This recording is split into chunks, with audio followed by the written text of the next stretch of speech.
ಎಲ್ಲರಿಗೂ ನಮಸ್ಕಾರ ಹಾಗೂ ನನ್ನೆಲ್ಲ ಪ್ರೀತಿಯ ಸ್ನೇಹಿತರಿಗೂ ನವರಾತ್ರಿ ಹಬ್ಬದ ಹಾರ್ದಿಕ ಶುಭಾಶಯಗಳು. ಸ್ನೇಹಿತರೆ, ಇನ್ನೇನು ಕೆಲವೇ ದಿನಗಳಲ್ಲಿ ನವರಾತ್ರಿ ಹಬ್ಬ ಶುರುವಾಗುತ್ತಲಿದೆ. 9 ದಿನಗಳ ಈ ಉತ್ಸವದಲ್ಲಿ ಒಂದೊಂದು ದಿನ ಒಂದೊಂದು ದೇವಿಯನ್ನು ಪೂಜಿಸಲಾಗುವುದು. ಈ ನವರಾತ್ರಿಯಲ್ಲಿ ಕುಮಾರಿ ಪೂಜೆ ಕೂಡ ಒಂದು ಮುಖ್ಯವಾದ ಸಂಪ್ರದಾಯ. ಈ ಕನ್ಯಾ ಪೂಜೆಯು ನವರಾತ್ರಿಯ ಮಂಗಳಕರ ಹಬ್ಬದಲ್ಲಿ ಆಚರಿಸಲಾಗುವ ಪೂಜ್ಯ ಹಿಂದೂ ಆಚರಣೆಯಾಗಿದೆ. ಈ ವರ್ಷ ಮಹಾ ಅಷ್ಟಮಿಯ ದಿನವಾದ ಅಕ್ಟೋಬರ್ 11ರಂದು ಮತ್ತು ನವಮಿ ದಿನವಾದ ಅಕ್ಟೋಬರ್ 12ರಂದು ಕೂಡ ಕನ್ಯಾ ಪೂಜೆಯನ್ನು ಮಾಡಲಾಗುತ್ತದೆ.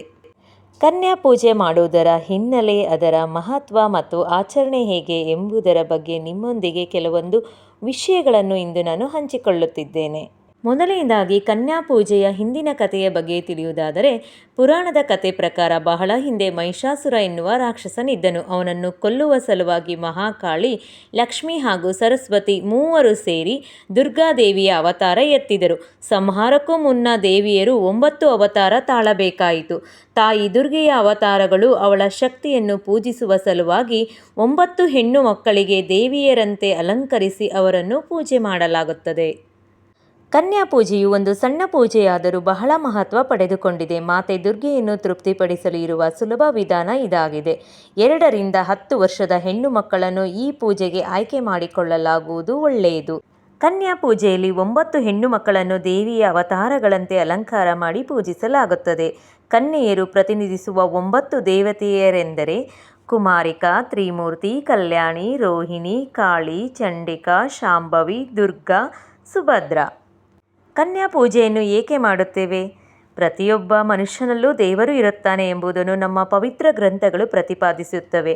ಆದರೆ ಆ ಮನುಷ್ಯ ನಿಷ್ಕಲ್ಮಶ ಮುಗ್ಧನಾಗಿರಬೇಕು. ಪುಟ್ಟ ಮಕ್ಕಳು ಶುದ್ಧ ಹಾಗೂ ಮುಗ್ಧ ಮನಸ್ಸಿನ ಮನುಷ್ಯ ರೂಪವಾಗಿರುತ್ತಾರೆ. ಅವರ ಮನಸ್ಸಿನಲ್ಲಿ ಯಾವುದೇ ಕೆಟ್ಟ ಆಲೋಚನೆಗಳಿರುವುದಿಲ್ಲ. ದೇವರನ್ನು ಪೂಜಿಸುವುದಕ್ಕಿಂತ ಮನುಷ್ಯ ತನ್ನೊಳಗೆ ಇರುವ ದೇವರನ್ನು ಪೂಜಿಸಿದರೆ ಪುಣ್ಯ ಫಲವು ಬೇಗನೆ ಪ್ರಾಪ್ತಿಯಾಗುತ್ತದೆ. ಹಾಗೆಯೇ ನಾವು ಕನ್ಯಾ ಪೂಜೆಯಲ್ಲಿ ಒಂದು ಹುಡುಗಿಯನ್ನು ಪೂಜಿಸುವುದರಿಂದ ನಮಗೆ ಐಶ್ವರ್ಯ ಸಿಗುತ್ತದೆ. ಹಾಗೆಯೇ 2 ಹುಡುಗಿಯರನ್ನು ಪೂಜಿಸುವುದು ನಿಮಗೆ ಭೋಗ ಮತ್ತು ಮೋಕ್ಷವನ್ನು ನೀಡುತ್ತದೆ. 3 ಹೆಣ್ಣು ಮಕ್ಕಳನ್ನು ಪೂಜಿಸುವುದರಿಂದ ಧರ್ಮ, ಕಾಮ, ಅರ್ಥ ದೊರೆಯುತ್ತದೆ. 4 ಹೆಣ್ಣು ಮಕ್ಕಳನ್ನು ಪೂಜಿಸುವುದರಿಂದ ನಿಮಗೆ ಅಧಿಕಾರ ದೊರೆಯುತ್ತದೆ.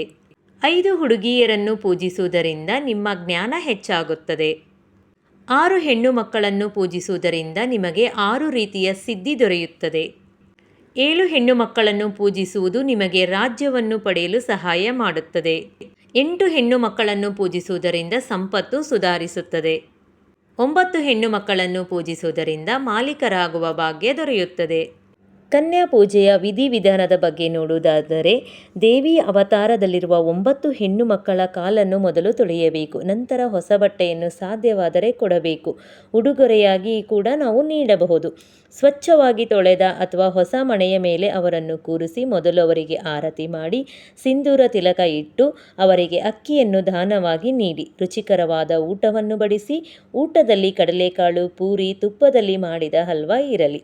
ಮಹಿಳಾ ಭಕ್ತೆಯರು ಕನ್ಯೆಯ ಕಾಲನ್ನು ಮುಟ್ಟಿ ಪೂಜೆ ಆಶೀರ್ವಾದ ಪಡೆಯಿರಿ. ಮನೆಗೆ ಕಳಿಸುವ ಮುನ್ನ ಹಣ ಅಥವಾ ಬಟ್ಟೆಯನ್ನು ಉಡುಗೊರೆಯಾಗಿ ನೀಡಿ.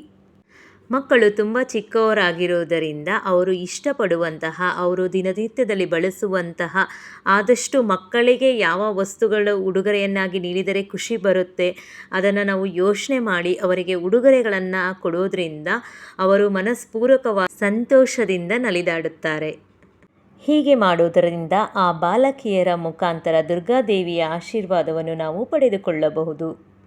ಹಾಗೆಯೇ ಕನ್ಯಾ ಪೂಜೆಗೆ ಅನ್ನ ನೈವೇದ್ಯ ಮಾಡಿ 3 ವರ್ಷದ ಬಾಲಕಿಯನ್ನು ಪೂಜಿಸುವುದರಿಂದ ತ್ರಿದೇವಿಯರಾದ ಲಕ್ಷ್ಮಿ, ಸರಸ್ವತಿ, ಕಾಳಿ ಪೂಜೆ ಮಾಡಿದ ಫಲ ನಮಗೆ ಸಿಗುತ್ತದೆ ಎಂದು ಶಾಸ್ತ್ರಗಳಲ್ಲಿ ಹೇಳಲಾಗಿದೆ. ಇದರಿಂದ ಮುಕ್ಕೋಟಿ ದೇವತೆಗಳು ಸಂತುಷ್ಟರಾಗಿ ಆಶೀರ್ವಾದ ನೀಡುತ್ತಾರೆ.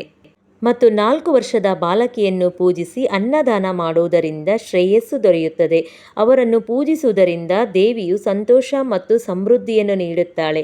ಈ ವಯಸ್ಸಿನ ಹುಡುಗಿಯರನ್ನು ಕಲ್ಯಾಣಿ ದೇವಿ ಎಂದು ಪರಿಗಣಿಸಲಾಗುತ್ತದೆ. ಅಷ್ಟೇ ಅಲ್ಲದೆ 5 ವರ್ಷದ ಬಾಲಕಿಯನ್ನು ಕನ್ಯಾ ಪೂಜೆಯಲ್ಲಿ ಪೂಜಿಸುವುದರಿಂದ ಆರೋಗ್ಯಕ್ಕೆ ತುಂಬ ಮಂಗಳಕರ. 5 ವರ್ಷದ ಬಾಲಕಿಯನ್ನು ಪೂಜಿಸುವುದರಿಂದ ಆರೋಗ್ಯ ಮತ್ತು ಸಂತೋಷ ಸಿಗುತ್ತದೆ. ಅವಳು ಪಾರ್ವತಿ ದೇವಿಯ ಸಹೋದರಿ ದೇವಿ ರೋಹಿಣಿ ಎಂದು ಕರೆಯಲ್ಪಡುತ್ತಾಳೆ. ಮತ್ತೊಂದೆಡೆ 6 ವರ್ಷದ ಬಾಲಕಿಯನ್ನು ಪೂಜಿಸುವುದರಿಂದ ಜ್ಞಾನ ಮತ್ತು ಕಲಿಕೆ ಬರುತ್ತದೆ.